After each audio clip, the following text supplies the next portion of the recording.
ரஷ்ய அரசாங்கம் தங்களுடைய 16 ஆண்டு கனவை சூடான்ல கூடிய சீக்கிரம் நினைவாக்க போறாங்க. அந்த கனவு மட்டும் நினைவாயிடுச்சு அப்படிங்கிற பட்சத்தில் ரஷ்யாவுக்கு அது அசுர பலத்தை கொடுக்கும். அது மட்டும் இல்ல, மேற்குலக நாடுகளுக்கு ஒரு மிகப்பெரிய இடியாவும் விழும் அப்படிங்கிறத சந்தேகமே தேவையில்லை. ஸோ இந்த வீடியோவில் நம்ம என்ன பார்க்க போறோம்னா, அப்படி என்ன திட்டத்தை சூடான்ல நிறைவேற்றுறதுக்கு ரஷ்யா முயற்சி பண்ணிட்டு இருக்காங்க, அந்த திட்டத்தை நிறைவேற்றினா அதனால ரஷ்யாவுக்கு கிடைக்கக்கூடிய நன்மைகள் என்ன, எதனால மேற்குலக நாடுகள் அதை பார்த்து அஞ்சணும், இந்த மாதிரி பல விஷயங்களை பற்றியும் இந்த வீடியோ ரொம்ப டீட்டெயிலாக பார்த்துடலாம். வீடியோவை லைக் பண்ணிக்கோங்க, சேனலை சப்ஸ்கிரைப் பண்ணிக்கோங்க. வாங்க வீடியோக்குள்ள போயிடலாம். அறிவோம் தெளிவோம் உறவுகளுக்கு அன்பான வணக்கங்கள்.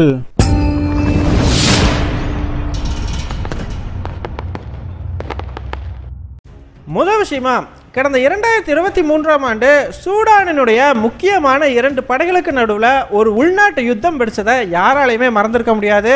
ஒரு பக்கம் சூடானினுடைய ஆர்ம்டு ஃபோர்ஸஸான SAFம், மறுபக்கம் சூடானினுடைய ரேபிட் சப்போர்ட் ஃபோர்ஸான RSFம் ஒரு மிகப்பெரிய மோதலில் ஈடுபட்டாங்க.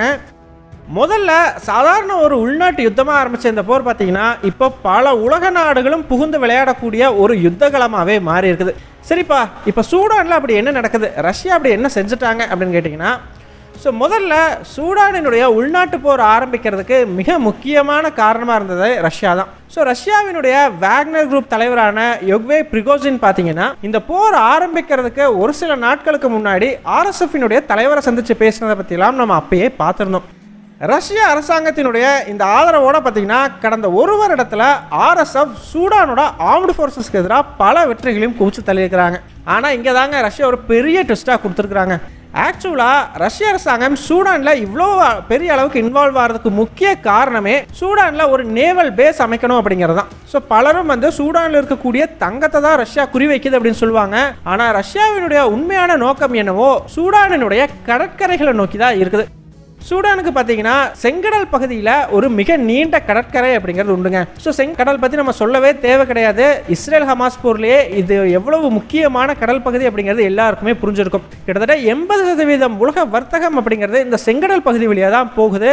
ஹவுதி கிளர்ச்சியாளர்கள் இந்த செங்கடல் மேலே தாக்குதல் நடத்த ஆரம்பித்த பொழுது வர்த்தகத்தில் பெரிய டிஸ்ட்ரப்ஷன் அப்படிங்கிறது ஏற்பட்டது எல்லாமே நம்ம பார்த்துருந்தோம். அப்படிப்பட்ட செங்கடல் பகுதியில் இந்த உலகத்தில் இருக்கக்கூடிய ஆதிக்க சக்திகள் எல்லாமே அவங்களுக்கு ஒரு நேவல் பேஸ் வேணும் அப்படின்னு நினைக்கிறது ஒன்றும் பெரிய விஷயம் கிடையாது இல்லையா? கண்டிப்பாக எல்லாருமே நினைப்பாங்க. அந்த வகையில் தான் பார்த்தீங்கன்னா ரஷ்யாவும் தனக்கும் இந்த செங்கடல் பகுதியில் ஒரு நேவி பேஸ் வேணும் அப்படின்னு சொல்லி கடந்த 2008ஆம் ஆண்டு முதல் பல முயற்சிகளும் எடுத்துகிட்டு வர்றாங்க. கொஞ்சம் யோசிச்சு பாருங்களேன், இப்போ உக்ரைன் ரஷ்யா போர் நடக்கும் பொழுது ரஷ்யாவுக்கு இந்த செங்கடல் பகுதியில் ஒரு நேவி பேஸ் இருந்துச்சு அப்படின்னா அமெரிக்காவை இதை வச்சு ரஷ்யா பயங்கரமாக மிரட்டி இருந்திருக்க முடியும். ஸோ இதனால தான் எப்படியாச்சும் இங்கே ஒரு நேவி பேஸை உருவாக்கிட்டா அது ரஷ்யாவுக்கு ஒரு மிகப்பெரிய பலமாக இருக்கும் அப்படின்னு சொல்லி ரஷ்யா பல முயற்சிகளையும் எடுத்துக்கிட்டு வர்றாங்க. ஆனால் ரஷ்யாவினுடைய இந்த எல்லா முயற்சிகளுமே பார்த்தீங்கன்னா இது வரைக்கும் தோல்வியிலேயே தான் போய் முடிஞ்சுக்கிட்டு இருக்குது. அதுக்கு முக்கிய காரணம் என்ன அப்படின்னா, இந்த சூடான் அப்படிங்கிற நாடு ரொம்பவே அன்ஸ்டெபிளைஸ்டான நாடு. ஸோ எப்போ அங்கே ஆட்சி கவிழ்ப்பு நடக்கும் அப்படிங்கிறது யாருக்கும் தெரியாது. ஆவுனா ஆட்சியை கவுத்து விட்ருவாங்க. அந்த மாதிரியான ஒரு நாடு தான் சூடான். நீங்கள் சும்மா நெட்டில் போயிட்டு சூடான் அப்படின்னு போட்டிங்கனாலே 2016 ஆட்சி கவிழ்க்கப்பட்டது, 2018 கவிழ்க்கப்பட்டது, 2021 கவிழ்க்கப்பட்டது அப்படின்னு சொல்லி ஆட்சி கவிழ்ப்புகள் நடத்தின அந்த லிஸ்ட்டே அப்படியே கீழே வரும் அப்படின்னு நம்ம சொல்லலாம். அந்த அளவுக்கு ஆட்சி கவிழ்ப்புகளும் ஆட்சி மாற்றங்களும் ஏற்படக்கூடிய ஒரு நாடு தான் சூடான். ஸோ இதனாலேயே எப்பெல்லாம் ரஷ்யா ஒரு அக்ரிமெண்ட்டுக்கு கிட்ட நெருங்குதோ அப்பையெல்லாம் அங்கே ஆட்சி மாற்றம் நடக்கிறதன் மூலமாக அவங்களுடைய எண்ணம் அப்படிங்கிறது ஈடேறாமையே போய்கிட்டு இருந்துச்சு. ஸோ இதனால தான் இப்போ ரஷ்யா என்ன பண்ணியிருந்திருக்காங்கன்னு பார்த்தீங்கன்னா, கடந்த 2023 RSFக்கும் SAFக்கும் பிரச்சனை வந்த உடனேயே RSF கூட போயிட்டு பேச்சுவார்த்தை நடத்தியிருக்கிறாங்க. இந்த மாதிரி எங்களுக்கு இந்த நேவல் பேஸ் கட்டுறதுக்கு மட்டும் பெர்மிஷன் வேணும், அதை மட்டும் நீங்கள் கொடுத்தீங்கன்னா உங்களுக்கு தேவையான ஆயுதங்கள் எல்லாம் நாங்கள் கொடுக்குறோம் அப்படின்னு சொல்லி அதன் விளைவா ஒரு கூட்டணி ஏற்பட்டு வேக்னர் குரூப்பும் தேவையான உதவிகளை RSFக்கு பண்ணியிருந்திருக்கிறாங்க. ஆனால் இங்கே தாங்க ஒரு பெரிய ட்விஸ்ட்டு. ஸோ ரஷ்யா மட்டும் இல்லை, பல நாடுகளும் கொஞ்சம் கொஞ்சமாக இந்த சூடானுக்குள்ளே நுழைய ஆரம்பிக்கிறாங்க. ஸோ யோசிச்சு பாருங்கள், செங்கடல் பகுதியில் ஒரு மிகப்பெரிய கண்ட்ரோல் அப்படிங்கிறது கிடைக்கும்னா எந்த நாடுகளுக்கு தான் ஆசை இருக்காது? ஸோ அதன் விளைவா முதல் நாடாக பார்த்தீங்கன்னா கடந்த டிசம்பர் மாதம் ஈரான் அரசாங்கம் உள்ளே வருது. ஸோ முதல்ல நான் இந்த போரில் ஏற்படுற பாதிப்புகளுக்காக மனிதாபிமான உதவிகளை கொடுக்கறதுக்காக வர்றேன் அப்படின்னு சொல்லிட்டு ஈரான் அரசாங்கம் உள்ளே வர ஆரம்பிக்கிறாங்க. ஆனால் கொஞ்சம் கொஞ்சமாக ஈரான் அரசாங்கம் மனிதாபிமான உதவிகளுக்கு பதிலாக ஆயுதங்களை தூக்கி போட ஆரம்பிக்கிறாங்க அவங்களுடைய ட்ரோன்ஸ் மூலமாக. ஸோ யாருக்கு இந்த ஆயுதங்கள் எல்லாம் ஈரான் அரசாங்கம் கொடுக்குதுன்னு பார்த்தீங்கன்னா SAFக்கு, அதாவது ரஷ்யா பார்த்தீங்கன்னா RSF சைடில் இருக்கிறாங்க, ஈரான் பார்த்தீங்கன்னா SAFக்கு தேவையான ஆதரவை கொடுக்குறாங்க. ஸோ ஈரானினுடைய நோக்கமும் இதே தாங்க.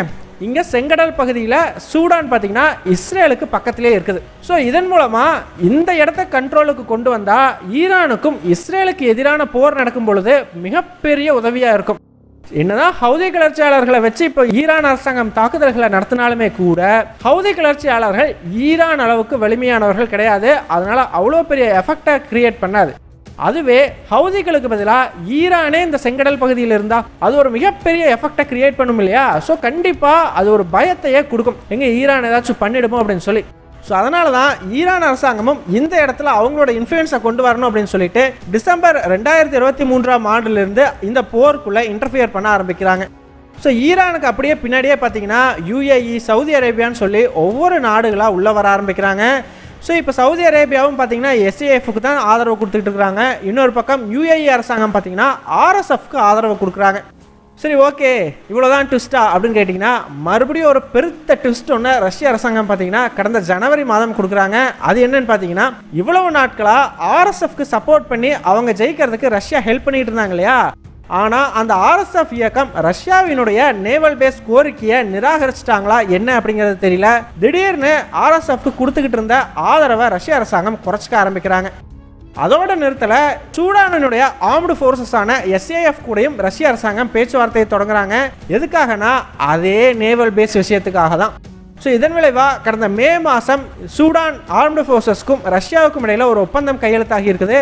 ஸோ அந்த ஒப்பந்தத்தின் மூலமாக ரஷ்ய அரசாங்கம் இங்கே ஒரு கடற்கரையில் ஒரு போர்ட் ஒன்று கட்டிக்கலாம். அதற்கான அனுமதியை சூடான் ஆர்ம்டு ஃபோர்ஸஸ் வந்து கொடுத்துருக்குறாங்க. இதற்கு பதிலாக ரஷ்ய அரசாங்கம் சூடானினுடைய ஆர்ம்டு ஃபோர்ஸஸ்க்கு தேவையான ஆயுதங்களை கொடுக்கறதா அந்த ஒப்பந்தத்தில் ஒத்துக்கிட்டு இருக்கிறாங்க. ரஷ்யாவோட லாஜிக் பார்த்தீங்கன்னா ரொம்பவே சிம்பிளுங்க. எனக்கு தேவை ஒரு நேவி பேஸ் இல்லைனா ஒரு போர்ட்டு, அதை யார் கொடுக்க ரெடியாக இருக்கிறீங்களோ அவங்களுக்கு நான் சப்போர்ட் பண்ணுறேன் அப்படிங்கிற ஒரு லாஜிக்லேயே வந்து நகர்ந்துட்டு வந்திருக்கிறாங்க. ஸோ இப்போ RSF ஒத்துக்கல அப்படின்னதையும் SAFட்ட கேட்டுக்கிறாங்க.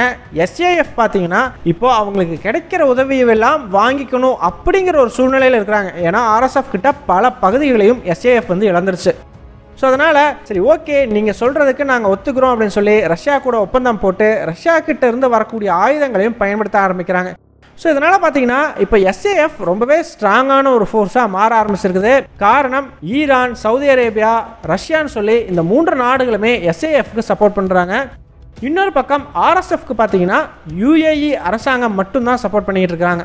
இப்போ எல்லாருமே ஒரு கேள்வி ஒன்று கேட்கலாம், அது என்னப்பா UAE மட்டும் RSFக்கு சப்போர்ட் பண்ணுறாங்க, அது எதனால் அப்படின்னு கேட்டிங்கன்னா, UAE, சவுதி அரேபியா இந்த 2 நாடுகளுக்குமே சூடானில் இருக்கக்கூடிய தங்கத்து மேலே தான் குறி. அவங்களுக்கு இந்த போர்ட்டு மேலேலாம் ஆசை கிடையாது. காரணம், அவங்களுக்கு வந்து ஆல்ரெடி ரொம்ப முக்கியமான பகுதிகளில் போர்ட் அப்படிங்கிறது இருக்குது. ஸோ ஃபியூச்சரில் உலக நாடுகள் எல்லாமே மாற்று எரிசக்தியை நோக்கி போய்கிட்டு இருக்கிறதுனால ஆயிலை மட்டுமே நம்பி இருக்கக்கூடாது அப்படின்னு சொல்லி உலகத்தோட பல துறைகள்லையும் இந்த நாடுகள் இப்போ இன்வெஸ்ட் பண்ண ஆரம்பிச்சிருக்கிறாங்க. அதன் விளைவாக தான் சூடானில் இருக்கக்கூடிய இந்த மாதிரி தங்க வயல்கள்லையும் நம்ம இன்வெஸ்ட் பண்ணிட்டோம் அப்படின்னா அதுவும் ஹெல்ப்ஃபுல்லாக இருக்கும் அப்படின்னு சொல்லி இந்த நாடுகள் இந்த போர்க்கில் வந்து இன்டர்ஃபியர் பண்ண ஆரம்பிச்சிருக்கிறாங்க. ஸோ UAE பொறுத்த வரைக்கும் SAFக்கு ஆதரவு தெரிவிக்கிறது அப்படிங்கிறது வேஸ்ட் அப்படிங்கிற ஒரு மனப்பான்மையில் இருக்கிறாங்க. காரணம், ஆல்ரெடி SAF சைடில் மிகப்பெரிய நாடுகளான ஈரான், ரஷ்யா, சவுதி அரேபியாவெல்லாம் இருக்காங்க. ஸோ அவங்க எல்லாமே இருக்கும்போது யோசிச்சு பாருங்க, நாளைக்கு SAFே சூடானை முழுசாக ஆக்குப்பை பண்ணிட்டாலுமே கூட UAE கேட்குற அளவுக்கு தங்க வயல்களை SAFனால கொடுக்க முடியுமா அப்படிங்கிறது கேள்விக்குறி தான். காரணம், ரஷ்யாவும் கேட்பாங்க, ஈரானும் கேட்பாங்க, சவுதி அரேபியாவும் கேட்பாங்க, கடைசியில் UAEயும் கேட்பாங்க. ஸோ இப்போ இந்த 4 பேர்த்துக்கும் பிரித்து தானே கொடுக்கணும். ஆனால் அதுக்கு பதிலாக இங்கே RSFக்கு தேவையான உதவிகளை UAE கொடுத்து வீக்காக இருக்கக்கூடிய இந்த அமைப்பை ஜெயிக்க வச்சுட்டாங்க அப்படின்னா UAE சொல்கிறது தான் சூடானில் நடக்கும். ஸோ UAE நினச்சா போர்ட்டை வாங்கலாம், UAE நினச்சா அங்கே இருக்கக்கூடிய தங்க வயல்களில் மொத்தமாக கான்ட்ராக்டும் எடுக்கலாம். ஸோ இந்த ஒரு நோக்கத்தில் தான் ஓகே, வீக்காக இருந்தாலும் பரவாயில்ல, நம்ம RSFக்கு தேவையான உதவிகளை பண்ணுவோன்னு சொல்லி UAE RSF சைடு இருக்கிறதா சொல்லப்படுது. கண்டிப்பாக ரஷ்யா, ஈரான் மாதிரி பெரிய நாடுகளுடைய ஆதரவு இருக்கிறதுனால SAF இந்த போரில் ஜெயிக்கிறதுக்கான வாய்ப்பு இப்போ ரொம்பவே பிரகாசமாக இருக்குது. என்னதான் அவங்க பல இடத்த RSF கிட்ட இழந்திருந்தாலுமே கூட இப்போ இந்த நாடுகளுடைய ஆதரவுங்கிறது அவங்களுக்கு ஒரு புத்துணர்ச்சியை கொடுக்கும். ஸோ திரும்ப அந்த இடத்தையெல்லாம் ரீகெயின் பண்ணிடுவாங்க அப்படின்னு சொல்லி நம்பப்படுது. ஸோ அப்படி பண்ணிட்டாங்கன்ற பட்சத்தில் ரஷ்யாவினுடைய நீண்ட நாள் சொல்கிறத விட பல வருட கனவு அப்படிங்கிறது நிறைவேறும். அவங்களுக்கான ஒரு நேவல் பேஸோ அட்லீஸ்ட் மினிமம் ஒரு போர்ட்டோ இங்கே வந்து ரஷ்யாவுக்கு கிடைக்கும். அப்படி கிடைச்சிருச்சுன்னா அடிக்கடி ரஷ்ய போர்க்கப்பல்கள் இந்த பகுதிக்கு வந்துட்டு போகிறத பார்க்கலாம். இதை வச்சே பார்த்தீங்கன்னா ஒரு பெரிய இன்ஃப்ளூயன்ஸ் அப்படிங்கிறத வெஸ்டர்ன் கண்ட்ரிஸ் மேலேயும் ரஷ்யானால் ஏற்படுத்த முடியும்.